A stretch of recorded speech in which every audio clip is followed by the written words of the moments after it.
Assalamualaikum warahmatullahi wabarakatuh. Perkenalkan kami dari kelompok 3 akan mempresentasikan materi tentang pelaporan dan analisis Sebelumnya, keuangan. Perkenalkan anggota kelompok kami. Yang pertama ada Elsa Aulia Disti, NPM Akhir 086. Yang kedua I Gede Adi, NPM 111. Yang ketiga Gabriela Zelina, NPM 115. Yang keempat Jessica Fania, NPM 123. Yang kelima Ida Ayu Putu, NPM 129. Yang keenam Azara Safira, NPM 161. baik kita akan masuk pada pembahasan yang pertama, yaitu mengenai lingkungan pelaporan. Laporan keuangan wajib atau Statutory Financial Statement adalah bagian penting dari pelaporan keuangan dan lingkungan pelaporan.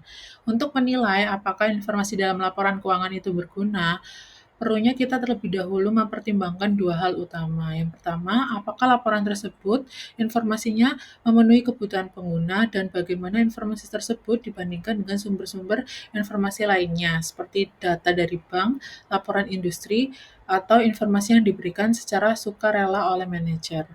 Selain itu, untuk memahami laporan keuangan dengan baik, kita juga perlu memperhatikan beberapa faktor yang mempengaruhi isi dan bentuk dari laporan tersebut. Nah, faktor utama yang perlu dipertimbangkan adalah aturan akuntansi, kemudian tujuan, motivasi manajer, mekanisme pengawasan, dan sumber informasi tambahan lainnya yang akan kita bahas pada slide-slide selanjutnya. Pada bagian ini kita akan membahas mengenai laporan keuangan wajib. Laporan keuangan wajib merupakan bagian yang paling penting dalam proses pelaporan keuangan perusahaan. Laporan ini mencakup 3 komponen, yaitu yang pertama ada laporan keuangan. Laporan keuangan merupakan dokumen yang merinci kondisi perusahaan dan gambaran mengenai kinerja perusahaan. Nah, laporan keuangan ini biasanya berupa laporan keuangan tahunan ataupun musiman yang berisi laporan posisi keuangan, laporan perubahan ekuitas, laporan laba rugi, dan arus kas. Kemudian yang kedua yaitu ada pengumuman laba, merupakan pernyataan yang mengungkapkan hasil kinerja perusahaan. Biasanya pengumuman ini penting bagi pemegang saham, investor, dan pihak yang berkepentingan untuk mengetahui tingkat keberuntungan yang dihasilkan oleh perusahaan. Yang ketiga yaitu ada laporan wajib lainnya, dapat berupa pernyataan proxy atau proxy statement yang merupakan laporan yang dikirimkan bersama pemberitahuan rapat tahunan pemegang saham dan berisi informasi penting terkait pemungutan suara dan isu-isu yang akan dibahas dalam rapat tersebut. Nah, pada slide ini kita akan membahas mengenai faktor yang mempengaruhi laporan keuangan wajib. Yang pertama yaitu faktor yang mempengaruhi adalah aturan akuntansi. Seperti yang kita tahu bahwasanya laporan keuangan itu disusun berdasarkan standar atau prinsip akuntansi yang berlaku. Nah, dari aturan atau standar tersebut akhirnya memberikan pedoman tentang bagaimana transaksi keuangan itu harus dicatat, dilaporkan, dan diungkapkan sehingga laporan keuangan itu dapat diandalkan dan konsisten. Kemudian yang kedua, faktor yang mempengaruhi adalah manajer, karena manajer adalah pihak yang bertanggung jawab atas pelaporan keuangan yang wajar dan akurat. Selain itu, manajer juga memiliki kendali yang tinggi atas integritas sistem akuntansi. Motivasi manajer seperti keinginan untuk menentukan kinerja yang baik atau memenuhi target tertentu dapat mempengaruhi cara laporan tersebut disusun. Oleh karena itu, biasanya laporan keuangan harus diaudit oleh pihak ketiga, yaitu auditor, untuk memastikan bahwa informasi yang disajikan tidak bias. Kemudian, faktor yang mempengaruhi yang ketiga yaitu adalah mekanisme pengawasan dan pelaksanaan. Mekanisme pengawasan dan pelaksanaan ini, seperti yang kita tahu, bertujuan untuk memastikan keandalan dan integritas dari laporan keuangan. Pengawasan ini biasa dilakukan oleh auditor eksternal yang melalui proses audit dan manajemen tata kelola perusahaan melalui komite audit yang berperan untuk memastikan bahwa kebijakan dan prosedur akuntansi itu sudah diikuti dengan benar. Dan yang terakhir yaitu faktor yang mempengaruhi adalah sumber informasi alternatif. Nah, sumber informasi alternatif ini adalah berbagai jenis informasi yang dapat digunakan untuk melengkapi atau menverifikasi data dalam laporan keuangan. Biasanya berupa berita ekonomi, pengungkapan sukarela dari manajer, dan perantara informasi. Untuk selanjutnya akan dijelaskan oleh teman saya. Selanjutnya, Kita akan membahas sifat dan tujuan dari akuntansi keuangan. Baik, selanjutnya adalah kualitas informasi akuntansi yang diinginkan. Jadi laporan keuangan wajib itu merupakan bagian yang penting dalam proses pelaporan keuangan perusahaan. Laporan ini mencakup 3 komponen, yaitu yang pertama adalah relevansi, itu adalah kapasitas informasi untuk mempengaruhi keputusan dan merupakan kualitas pertama dari 2 kualitas utama informasi akuntansi. Yang kedua adalah keandalan. Keandalan itu adalah kualitas penting dari 2 informasi keuangan. Agar informasi dapat diandalkan, informasi tersebut harus dapat diverifikasi, direpresentatif, dan netral. Yang ketiga adalah daya banding dan konsistensi. Ini adalah kualitas sekunder dari informasi akuntansi. Daya banding itu menyiratkan bahwa informasi diukur dengan cara yang sama di seluruh perusahaan. Baik, selanjutnya kita akan membahas tentang prinsip-prinsip penting akuntansi. Jadi, kualitas informasi akuntansi yang diinginkan itu berfungsi sebagai kriteria konseptual untuk prinsip-prinsip akuntansi sebagai berikut. Yang pertama adalah akuntansi akrual. Akuntansi modern yang menggunakan basis akrual, di mana pendapatan dicatat saat diperoleh dan biaya dicatat saat terjadi, bukan ketika uang tunai itu diterima atau dibayarkan. Metode ini dianggap penting karena memberikan gambaran yang lebih akurat tentang kondisi perusahaan. Selanjutnya adalah biaya historis dan nilai wajar. Nah, biaya historis itu adalah nilai dari transaksi aktual yang terjadi di masa lalu, sehingga akuntansi biaya historis itu juga bisa disebut sebagai akuntansi berbasis transaksi. Nah, selanjutnya adalah materialitas. Menurut FASB adalah besarnya penghilangan atau salah saji informasi akuntansi yang dengan mempertimbangkan keadaan di sekitarnya, memungkinkan bahwa penilaian orang yang wajar yang mengandalkan informasi tersebut akan diubah atau dipengaruhi oleh penghilangan atau salah saji tersebut. Yang selanjutnya adalah konservatisme.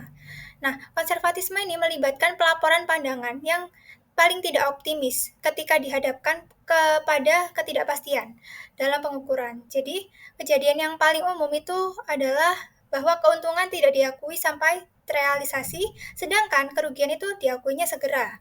Konservatisme ini mengurangi keandalan dan relevansi informasi akuntansi setidaknya dalam 2 cara. Yang pertama adalah konservatisme itu mengecilkan aset bersih dan laba bersih. Yang kedua, konservatisme mengakibatkan penundaan pengakuan secara selektif terhadap berita baik dalam pelaporan keuangan, sementara berita buruk itu segera diakui. Selanjutnya adalah penelitian akademis membedakan antara 2 konservatisme. Yang pertama adalah konservatisme tanpa syarat. Nah, ini adalah bentuk akuntansi konservatif yang diterapkan secara menyeluruh dengan cara yang konsisten. Yang selanjutnya adalah konservatisme bersyarat. Ini mengacu pada pepatah yang berbunyi adalah mengakui semua kerugian dengan segera, tetapi tidak mengakui keuntungan hanya setelah direalisasikan. Selanjutnya adalah relevansi dan keterbatasan akuntansi. Jadi, yang pertama adalah relevansi informasi akuntansi keuangan.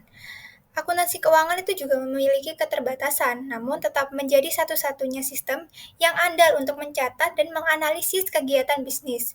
Penting bagi analis keuangan untuk memahami akuntansi dan kekurangannya. Relevansi akuntansi keuangan dalam analisis dapat dilihat dari kemampuannya menjelaskan harga saham, data menunjukkan laba, dan nilai buku bersama-sama.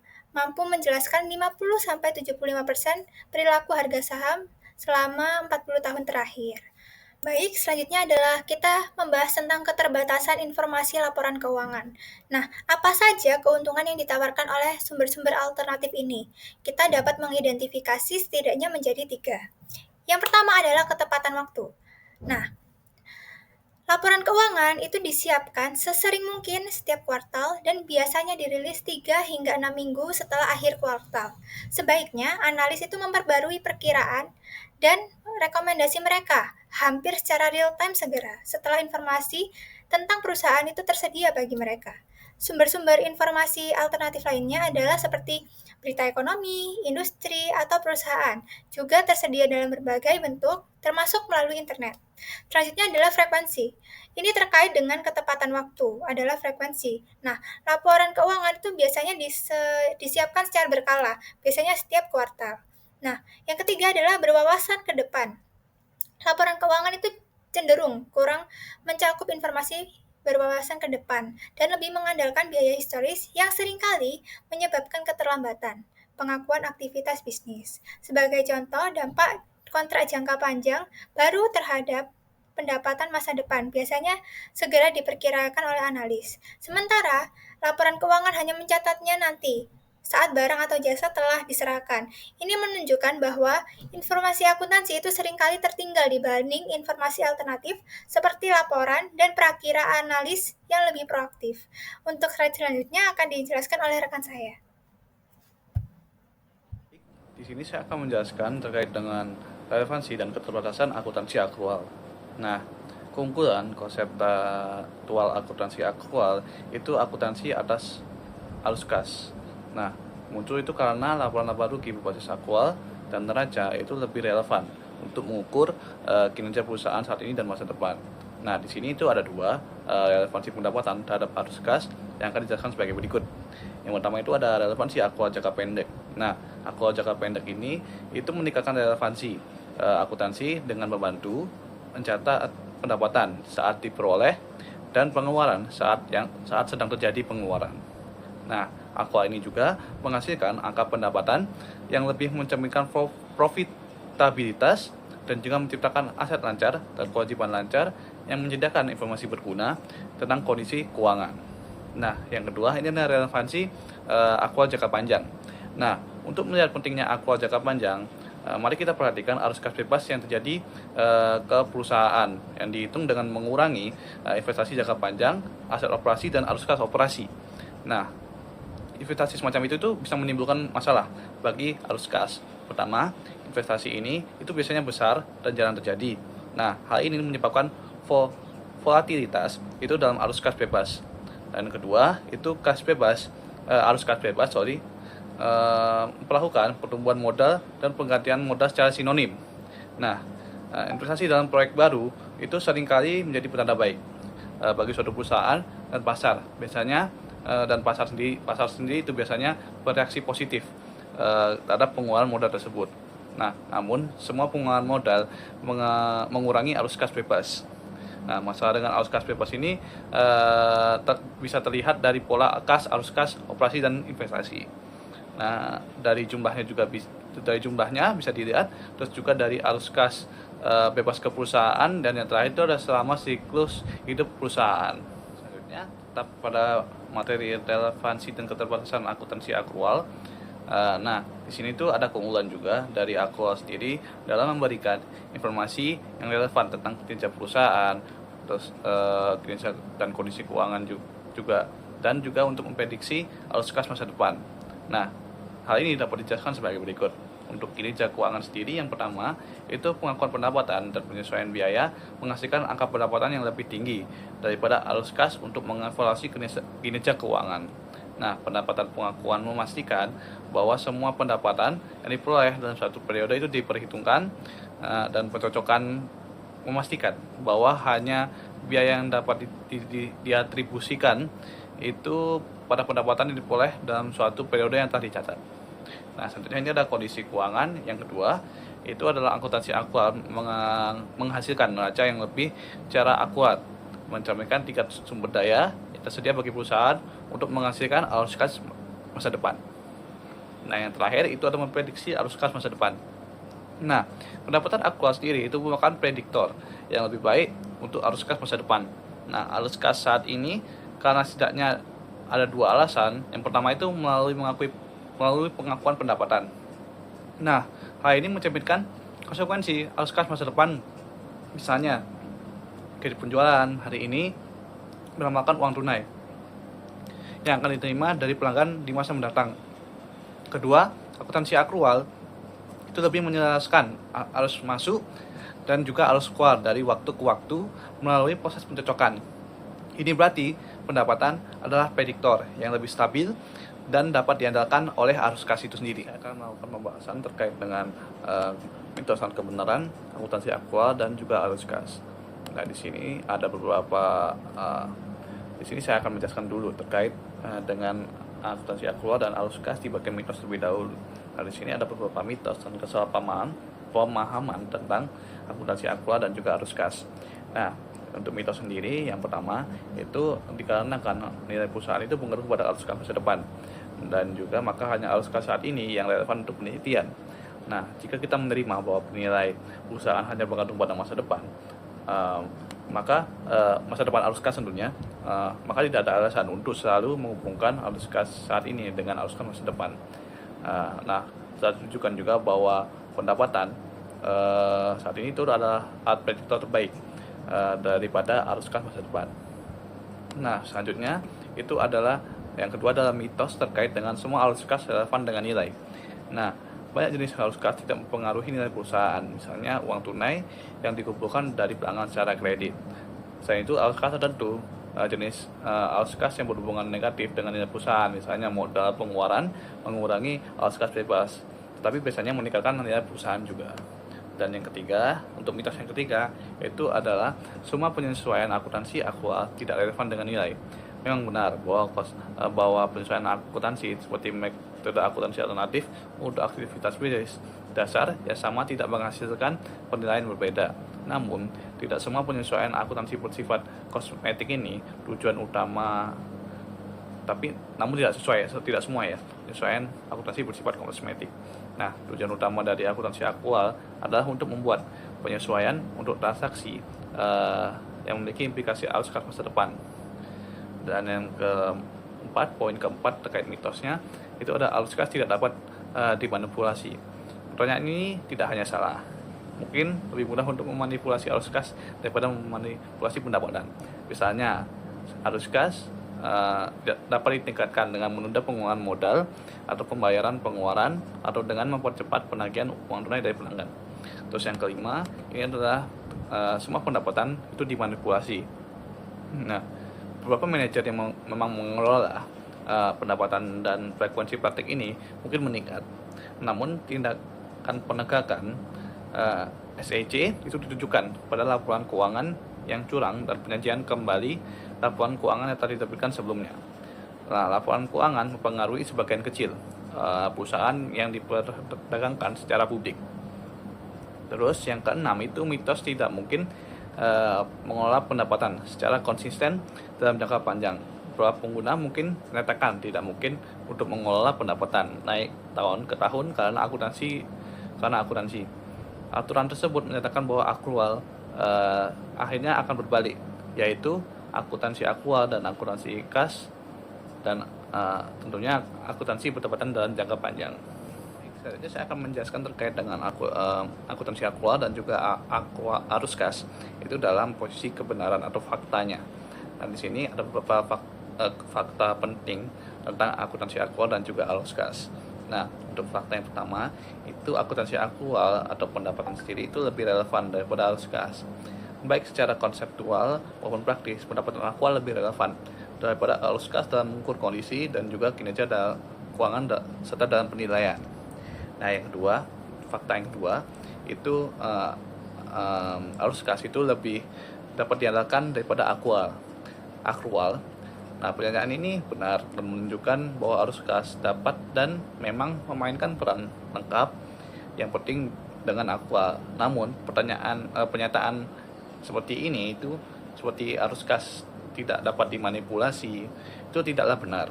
Nah, saat menganalisis arus kas, kita juga harus ingat bahwa arus kas itu lebih fluktuatif daripada pendapatan.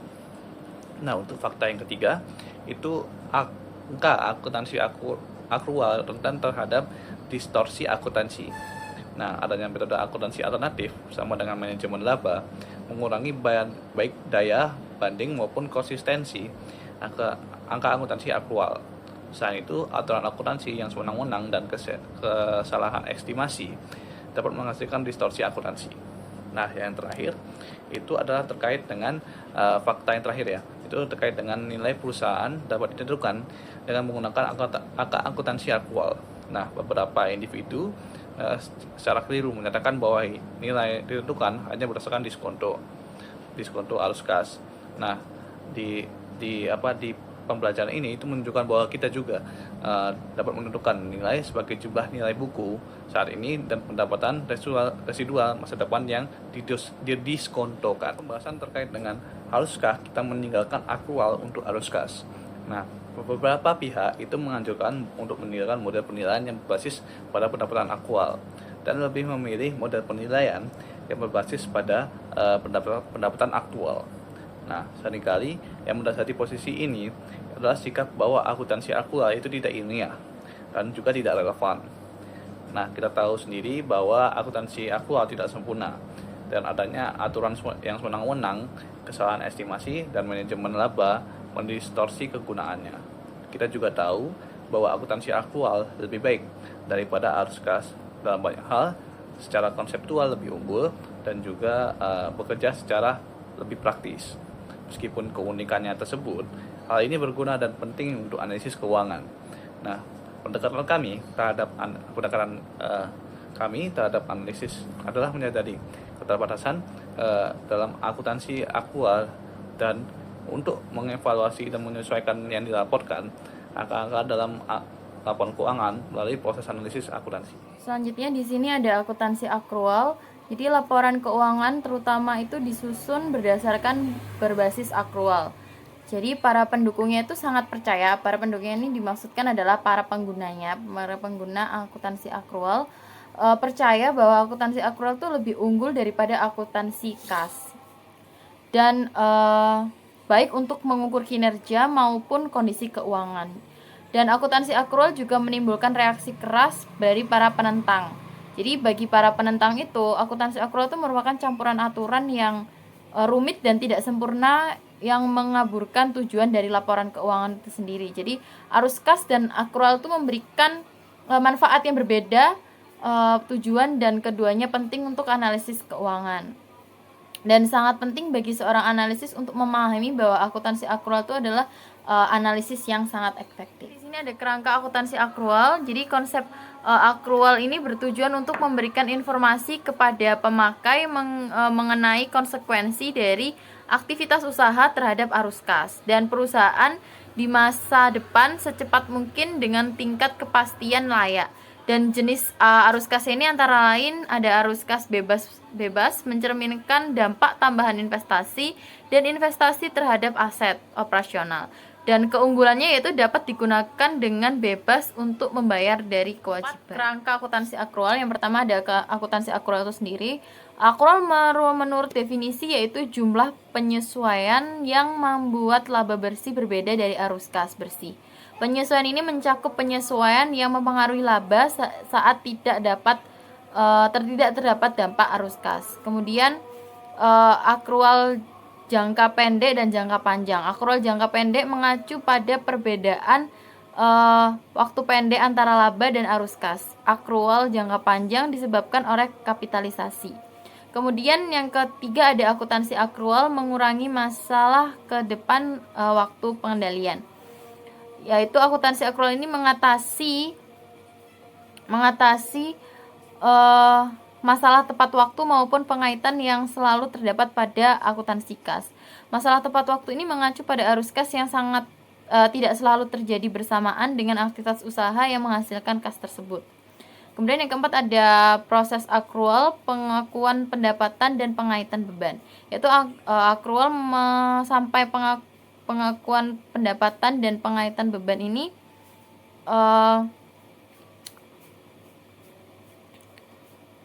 terdapat pada pengaitan beban yaitu pengakuan pendapatan mengakui pendapatan saat diperoleh maupun saat direalisasikan atau saat dapat direalisasikan. Pengaitan beban diharuskan pendapatan proses ini berbeda dan untuk dua jenis beban yaitu beban berasal dari produksi atau jasa dan diakui saat produk dan jasa diserahkan. Baik, masuk ke konsep pendapatan. Pendapatan juga disebut sebagai laba atau keuntungan. Nah, dalam istilah keuangan, yaitu hasil bersih dari operasi bisnis selama periode waktu tertentu. Tugas utama dalam analisis laporan keuangan adalah mengevaluasi dan membuat penyesuaian yang diperlukan terhadap pendapatan untuk meningkatkan kemampuannya mencerminkan kinerja bisnis dan memperkirakan pendapatan masa depan. Selanjutnya yaitu konsep ekonomi tentang pendapatan. Yang pertama ada pendapatan ekonomi. Pendapatan ekonomi biasanya ditentukan sebagai arus kas selama periode tersebut ditambah dengan perubahan nilai sekarang dari arus kas masa depan yang diharapkan. Nah, dalam hal ini pendapatan itu mencakup komponen yang sudah direalisasikan atau arus kas dan yang belum direalisasikan atau laba dan rugi yang ditahan. Yang kedua ada pendapatan permanen. Nah, pendapatan permanen itu juga disebut sebagai pendapatan berkelanjutan atau pendapatan berulang. Adalah pendapatan rata-rata yang stabil yang diharapkan akan diperoleh oleh suatu bisnis selama masa usahanya dengan mempertimbangkan kondisi bisnis saat ini. Yang ketiga ada pendapatan operasional. Nah, karakteristik utama dari pendapatan operasional adalah tidak termasuk semua biaya atau pendapatan yang muncul dari aktivitas pembiayaan bisnis, yaitu fungsi perbendaharaan, seperti biaya bunga dan pendapatan investasi, yang secara kolektif disebut sebagai pendapatan non-operasional. Selanjutnya yaitu konsep akuntansi pendapatan. Nah, pendapatan akuntansi atau pendapatan yang dilaporkan didasarkan pada konsep akuntansi akrual. Yang pertama atau A, itu ada pengakuan dan penyesuaian pendapatan. Nah, dua proses utama dalam penentuan pendapatan adalah pengakuan pendapatan dan penyesuaian atas beban. Pengakuan pendapatan adalah titik awal pengukuran pendapatan. Dua kondisi yang diperlukan untuk pengakuan adalah bahwa pendapatan itu harus dalam dalam telah direalisasikan atau dapat direalisasikan. Nah, agar pendapatan itu dapat diakui, perusahaan itu harus telah menerima kas atau bukti yang dapat diandalkan untuk mengirimkan kas, seperti piutang yang sah. Yang kedua yaitu telah diperoleh. Nah, perusahaan itu harus telah menyelesaikan semua kewajibannya kepada pembeli, yaitu proses pendapatan harus sudah selesai. Yang B yaitu akuntansi versus pendapatan ekonomi. Nah, akuntansi akrual itu mengakui arus kas masa depan dari penjualan kredit dengan melaporkan pendapatan ketika penjualan dilakukan dan sebelum kas diterima. Pendapatan akuntansi dapat berbeda dari konsep pendapatan ekonomi.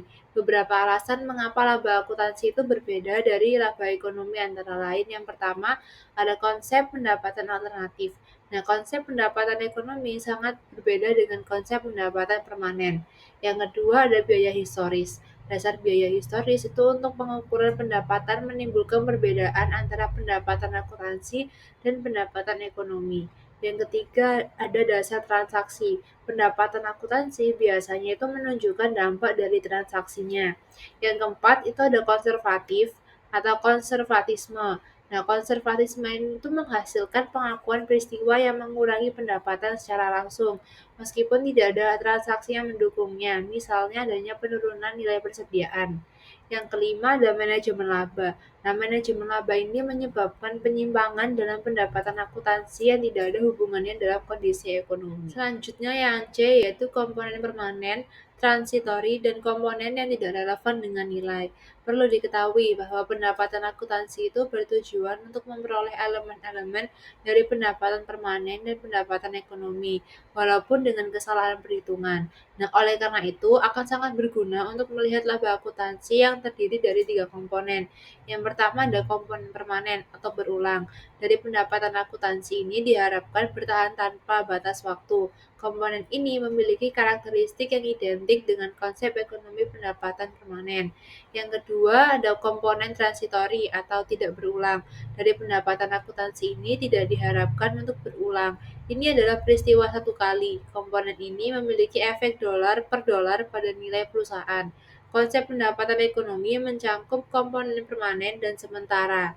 Yang ketiga yaitu komponen yang tidak relevan dengan nilai. Nah, komponen ini tidak memiliki nilai ekonomi. Komponen ini tuh merupakan distorsi atau penyimpangan akuntansi karena muncul dari ketidaksempurnaan akuntansi. Nah, selanjutnya yaitu akuntansi nilai wajar atau fair value accounting. Dalam model biaya historis, nilai aset dan liabilitas itu ditentukan berdasarkan harga yang diperoleh dari transaksi aktual yang terjadi di masa lalu.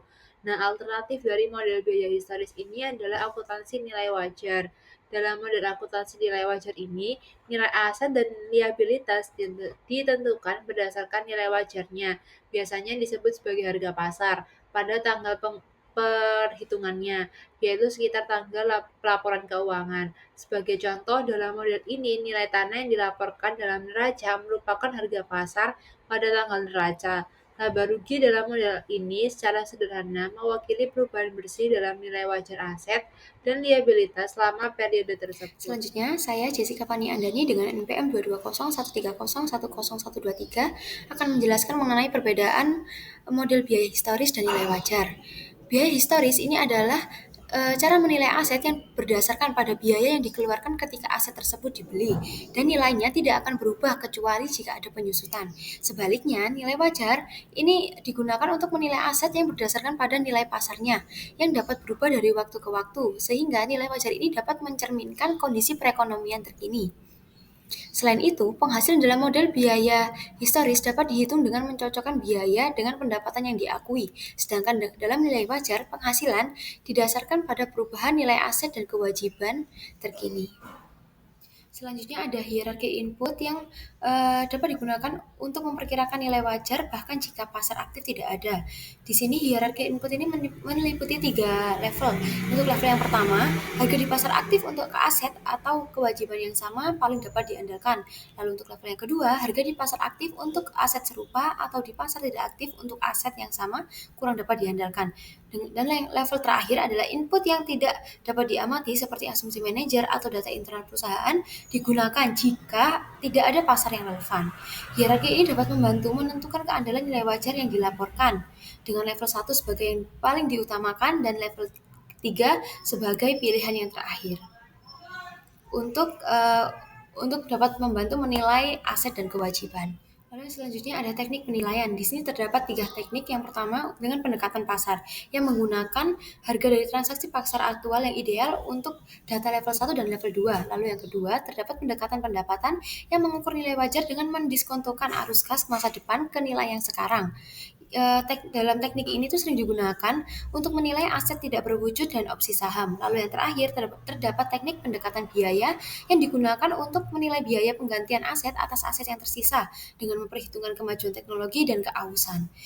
Dengan ketiga teknik tersebut, penyesuaian risiko mungkin diperlukan saat menentukan nilai diskonto, terutama untuk kewajiban yang mempertimbangkan risiko kredit perusahaan yang dapat mempengaruhi nilai kewajiban suatu aset. Lalu selanjutnya kita akan bahas mengenai kelebihan akuntansi nilai wajar. Kelebihan yang pertama, nilai wajar ini didasarkan oleh informasi terkini, sehingga dapat mencerminkan kondisi perekonomian yang saat ini. Lalu yang kedua, terdapat kriteria yang konsisten yang dapat menyediakan kriteria pengukuran yang seragam untuk semua aset dan kewajiban, sehingga dapat menghindari perbedaan pendekatan seperti yang dapat terjadi pada biaya historis dan harga pasar saat ini. Lalu yang ketiga, terdapat keterbandingan yang dapat memudahkan perbandingan laporan keuangan antar perusahaan karena konsistensi pengukuran yang digunakannya.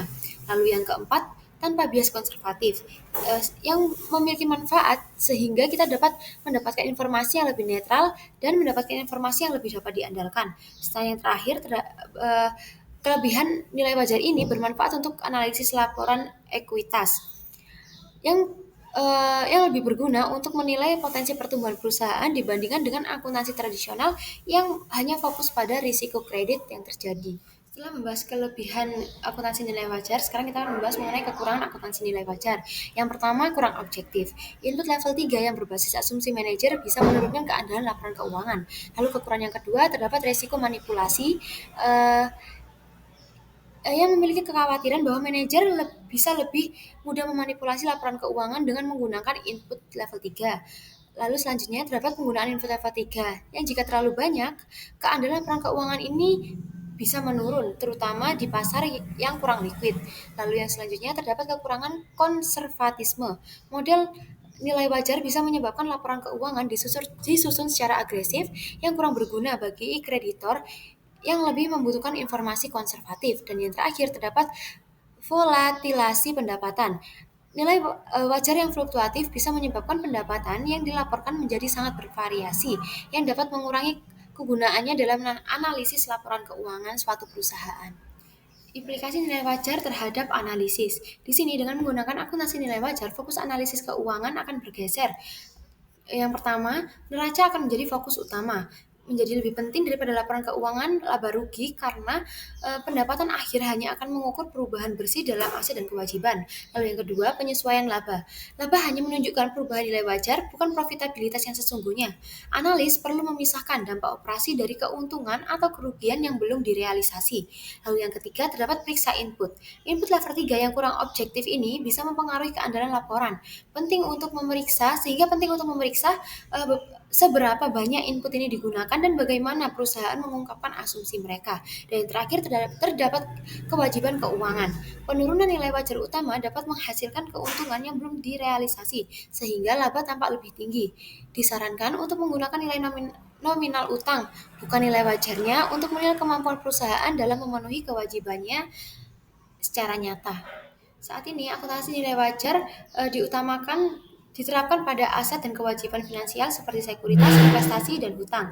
Dengan peraturan SFA S159 memungkinkan perusahaan untuk secara sukarela menggunakan akuntansi nilai wajar ini untuk beberapa aset dan kewajiban finansialnya. Selain itu, aset dan kewajiban terkait pensiun harus dinilai dengan nilai wajar, tetapi keuntungan atau kerugiannya yang belum direalisasi tidak dapat memengaruhi laba bersihnya. FSAB dan IASB sedang menjajaki kemungkinan penerapan nilai wajar untuk semua aset dan kewajiban, termasuk bagi aset operasional, dan merencanakan perubahan besar dalam penyajian laporan keuangan yang akan mempengaruhi analisis laporan keuangannya. Sekian presentasi dari kelompok kami. Apabila ada salah kata mohon dimaafkan. Terima kasih. Wassalamualaikum warahmatullahi wabarakatuh.